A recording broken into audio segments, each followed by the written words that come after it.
Troisième et dernière partie de l'Africa News. Nous sommes toujours en compagnie d'Adama Koulibaly, enseignant, Fidèle Gomis, expert en énergie et environnement, et de notre éditorialiste Jean-François Kandji-Kombé. Et tout de suite dans l'actualité économique, la Centrafrique va bénéficier de 500 millions de dollars pour la reconstruction du pays. Ce financement de la Banque mondiale sera réparti sur une période de 3 ans. Il devrait contribuer au développement des secteurs prioritaires de l'économie nationale. Idolet Mirababissou. En Centrafrique, la Banque mondiale prévoit de mettre à la disposition des autorités 500 millions de dollars pour la reconstruction du pays. L'annonce a été faite suite à la visite à Bangui du vice-président de la Banque mondiale pour l'Afrique, Mactar Diop, du 10 au 12 mars 2017. Le décaissement du financement avait été promis par l'institution internationale au cours de la conférence des donateurs à Bruxelles en novembre 2016. Ce financement sera déployé sur une période de 3 ans dans plusieurs secteurs économiques du pays. En tant que partenaire privilégié du développement de la République centrafricaine, la Banque mondiale est prête à commencer la mise en exécution de ses engagements au cours de la conférence internationale des donateurs, qui s'est tenue en novembre dernier à Bruxelles. Frappée par une crise politico-économique depuis 2012, la Centrafrique est un pays en reconstruction. Ce financement de la Banque mondiale sera orienté vers des secteurs prioritaires de l'État comme la sécurité ou l'accès aux soins. Donc, de mon point de vue, la priorité de la priorité, je fais l'hypothèse que la sécurité est là. Donc, on commencerait d'abord par l'éducation. Donc, mettre sur pied un très bon système éducatif, de la maternelle jusqu'à l'université. Et lorsqu'on a donc mis sur pied le système éducatif, on pense également à d'autres secteurs sociaux de base. Je pense à l'eau, je pense aux télécommunications et bien entendu, derrière tout ça maintenant, il faut l'industrie.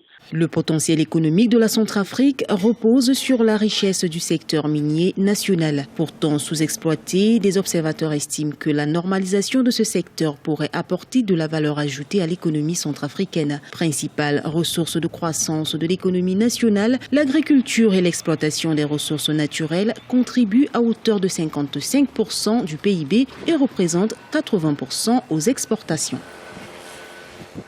Jean-François, donc on parlait de ce financement de la Banque mondiale à destination de la Centrafrique, donc pour la reconstruction du pays, on parle de 500 millions de dollars. Ces fonds sont indispensables à la reconstruction de la Centrafrique ? Ils sont indispensables et il faut plus, beaucoup plus que pour la reconstruction de la République centrafricaine, qui est un pays totalement détruit par pas seulement 3 années, 4 années de crise, mais il faut remonter loin dans le temps. Nous n'avons pas le temps de le faire ici. La Banque mondiale a promis ce financement de 500 millions de dollars à Bruxelles déjà au mois de novembre dernier, lorsqu'il y a eu cette conférence des donateurs à Bruxelles, dont le montant total, si mes souvenirs sont bons, était de 2 milliards 260 millions de dollars. Alors, on en parle aujourd'hui parce que le vice-président de la Banque mondiale est allé à Bangui, il a rencontré le chef de l'État, il a prononcé un discours assez remarquable à l'Assemblée nationale, où il précisait, je pense que c'est surtout cet élément-là qui importe pour nos téléspectateurs, où il précisait à quoi allaient être destinés ces 500 millions de dollars, notamment, pour lui, c'est d'abord le financement du retour à la paix, c'est le projet de DDRR qui va être, c'est-à-dire de démobilisation, désarmement, réconciliation et rapatriement, je crois, des soldats rebelles qui sont là. Il va d'abord être destiné à ça. Il va être destiné aussi, selon ce qu'il a annoncé, à la restauration de l'État sur l'ensemble du territoire et au redéploiement de l'État sur le territoire, parce qu'aujourd'hui, il n'y a pas de service public du tout en République centrafricaine, en dehors de Bangui. Donc le redéploiement de l'État, la continuité territoriale aussi de l'État, parce qu'on a un problème de circulation. L'État ne peut pas maîtriser un territoire où vous ne pouvez pas accéder à beaucoup de zones, notamment le nord, le nord-est, etc. Il y aura la construction de routes, la construction également d'équipements sociaux ou d'infrastructures de services de base, et puis l'appui aussi aux autorités, c'est l'appui aux institutions plus exactement. Ce que moi j'ai retenu, et j'en aurais terminé là, ce que moi j'ai retenu du discours dont je disais qu'il était remarquable, qui a été prononcé à l'Assemblée nationale de République centrafricaine, c'est que d'une certaine manière, la philosophie de la Banque mondiale est en train d'évoluer un tout petit peu. J'ai entendu des choses qu'on qu'on n'avait pas l'habitude d'entendre dans la bouche de représentants de la Banque mondiale ou du Fonds monétaire international, tels que la place première des autorités nationales dans la définition des priorités qui doivent être mises en œuvre. J'ai entendu des choses telles que la nécessité d'un contrôle endogène dans le pays de l'utilisation de ces fonds, c'est-à-dire contrôle le plus démocratique qui soit par le Parlement, par l'Assemblée nationale de République centrafricaine.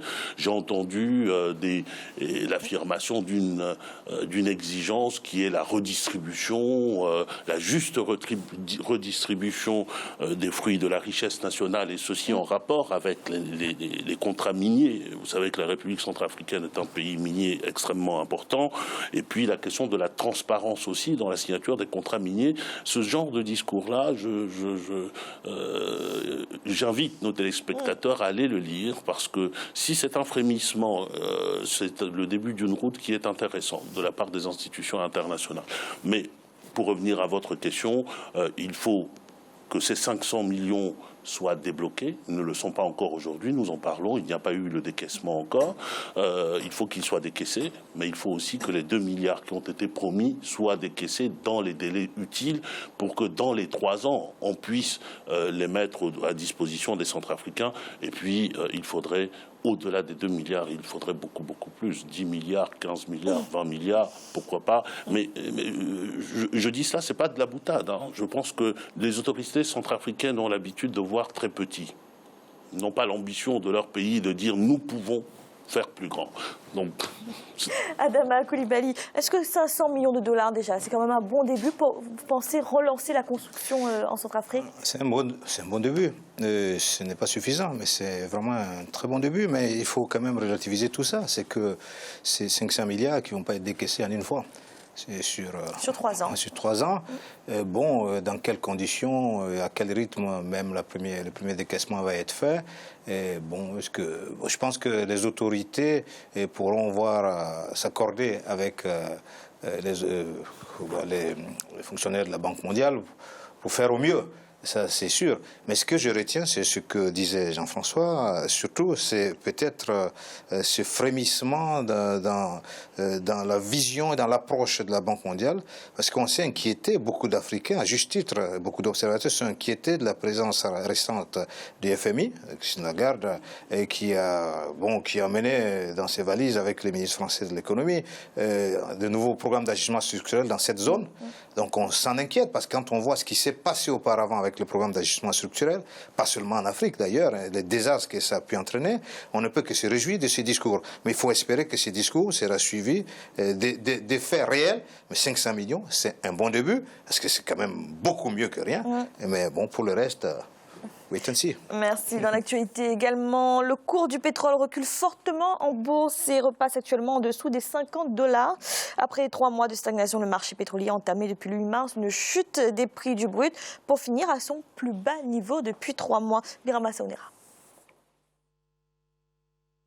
Les cours du pétrole ont atteint début mars leur plus bas niveau depuis le début de l'année 2017 sur le marché international. Après une stabilité amorcée depuis fin 2016, les prix du brut ont entamé une nouvelle chute le mercredi 8 mars. Selon des observateurs, le baril du pétrole a perdu $1 pour s'établir à $49,28. C'est la première fois depuis fin 2016 qu'un cours de référence descend sous la barre des $50. Si on voit les tendances, ce qu'on appelle le trend, on sait très bien que le pétrole était à $120 il y a quelques années. Il a chuté brutalement jusqu'à pratiquement $40-30. Aujourd'hui, il a entamé une lente remontée. Ça ne peut pas être régulier. Ce brusque recul des prix du pétrole est la conséquence de la hausse des réserves américaines. Pour Ibe Kachukwu, le ministre nigérian du pétrole, la seule issue pour éviter un autre épisode de faiblesse des prix est de réduire les coûts de production. Les facteurs extérieurs à la décision par le consortium des producteurs n'ont pas fondamentalement une grande influence. C'est en quelque sorte des facteurs mineurs. Le facteur majeur étant la stratégie des producteurs qui peuvent aller d'un prix de 120 à un prix de 40 À la bourse de Londres, le Brent de la mer du Nord a perdu 92 centimes pour s'échanger à 52,19 $ sur le contrat pour livraison en mai à l'Intercontinental Exchange, soit son plus bas niveau depuis novembre 2016. Adama Coulibaly, d'après vous, est-ce qu'on peut craindre un nouveau choc pétrolier?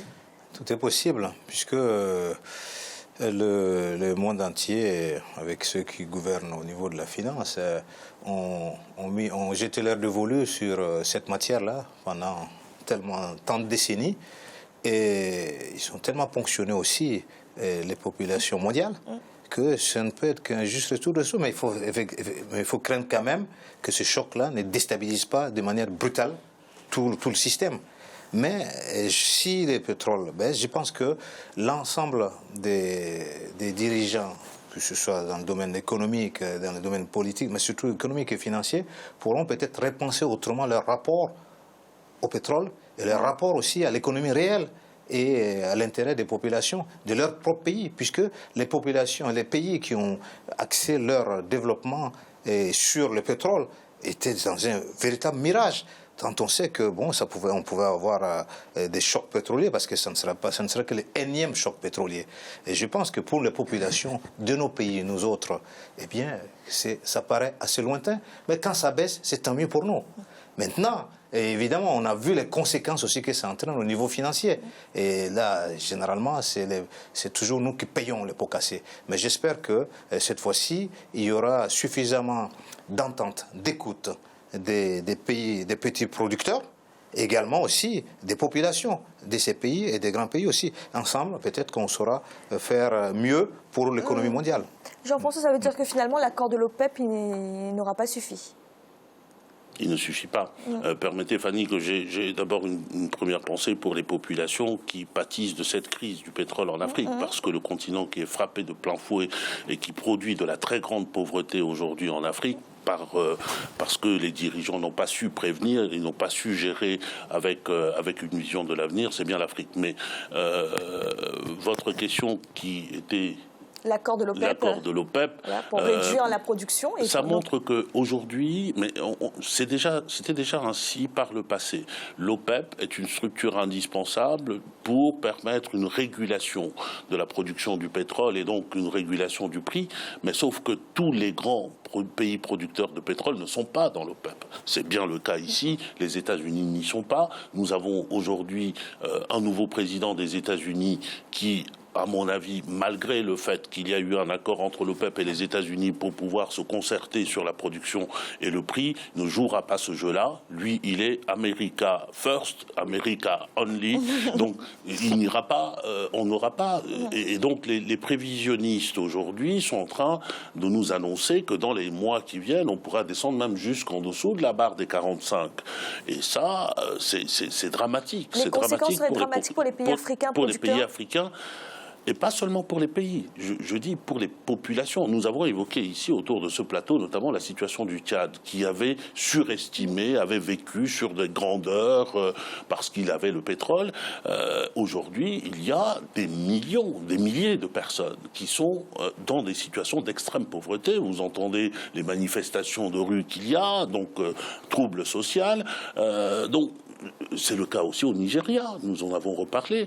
Donc, il y a là, dans cette crise pétrolière qui s'annonce, un phénomène de déstabilisation de l'Afrique qui n'en avait pas besoin après les déstabilisations politiques, les déstabilisations par Boko Haram et par le terrorisme, etc. C'est des éléments extrêmement préoccupants. Merci. Et tout de suite, notre chiffre du jour. Les productions étrangères venues tourner au Maroc en 2016 ont investi un budget d'un peu plus de 280 millions de dirhams. 24 films étrangers, dont les productions sont essentiellement anglaises, françaises, américaines et indiennes, ont été tournés dans le pays. Jean-François, le Maroc conforte son statut de terre de tournage. Oui, c'est une bonne nouvelle, parce que le Maroc reste une terre africaine, donc c'est une bonne nouvelle pour l'Afrique. Le Maroc avait déjà investi dans ce domaine et fait une promotion très très efficace, et je crois que les meilleurs journaux annonçaient il y a encore un an et demi, que le Maroc était parmi les 10 premiers pays, les 10 premiers lieux de tournage dans le monde, ce qui est quand même assez remarquable, surtout par ces temps où nous avons beaucoup de cinéma, de grands spectacles spectacles sur les guerres, et vous en avez quand même pas mal dans le coin. Vous avez l'Irak, vous avez l'Afghanistan, vous avez la Syrie, vous avez la Libye, etc. Et parmi les cinéphiles qui nous regardent, vous avez par exemple War Dogs, qui est un film sur la guerre en Irak. Ça s'est déroulé au Maroc, mais il n'y a pas que les films de guerre, hein. Tous les cinéastes qui ont besoin d'avoir aujourd'hui un environnement moyen-oriental se tournent vers le Maroc. Et puis moi j'avais retenu, juste pour donner un exemple, moi j'attends d'aller voir ce film-là, L'extraordinaire voyage du fakir, qui était resté coincé dans une armoire Ikea. Ça a été tourné partiellement au Maroc. J'espère que les téléspectateurs n'iront pas voir avant moi. Adama Coulibaly, qu'est-ce que cela vous inspire? Je pense que c'est bien. Ça me fait penser au Nigeria avec Bollywood. Et puis ça me fait penser que nous venons de terminer à Ouagadougou le festival panafricain du cinéma, le FESPACO. Eh bien, l'Afrique n'est pas en reste dans ce domaine non plus. Et l'industrie du cinéma est très porteuse. C'est un apport non négligeable pour l'économie également. Absolument, c'est un apport non négligeable pour l'économie. Et j'espère que j'espère que c'est une des industries qui saura pallier justement tous ces chocs pétroliers et autres préoccupations que nous avons. Et en tout cas, il faut espérer qu'il y ait davantage d'acteurs de renom sur le continent et que cette industrie-là aussi également puisse toucher les tréfonds des Africains eux-mêmes, qu'on arrête de nous acculturer avec... enfin, c'est une richesse culturelle de voir d'autres films, mais des films qui parlent des réalités africaines, c'est aussi un ancrage dans la culture africaine et c'est aussi un atout pour le développement. Merci. Fidel Gomis, peut-être un petit mot là-dessus? Je dirais peut-être que le Maroc va devenir... le nouvel Eldorado, le nouvel Hollywood cinématographique. C'est vrai quand on regarde... On pourrait d'ailleurs proposer un nom. Il y a Hollywood, il y a Bollywood. Il faudrait proposer quelque chose ici pour le Maroc. Je ne sais pas, moi. On peut y réfléchir. Tout à fait. Casaoud, par référence à Casablanca, c'est quand même pas mal. On trouvera un nom pour la prochaine fois. Merci. C'est à présent la fin de cette émission. Demain, retrouver le second volet de cette semaine consacrée à la souveraineté énergétique. Adama Coulibaly, merci d'avoir été avec nous. Merci beaucoup, Fanny. Fidel Gomis, merci également. Merci pour l'invitation. Et Jean-François, merci d'avoir été là. Merci Fanny, c'était un ravissement. Bonsoir à toutes et à tous. Et merci à vous de nous avoir suivis. À bientôt dans l'Africa Newsroom.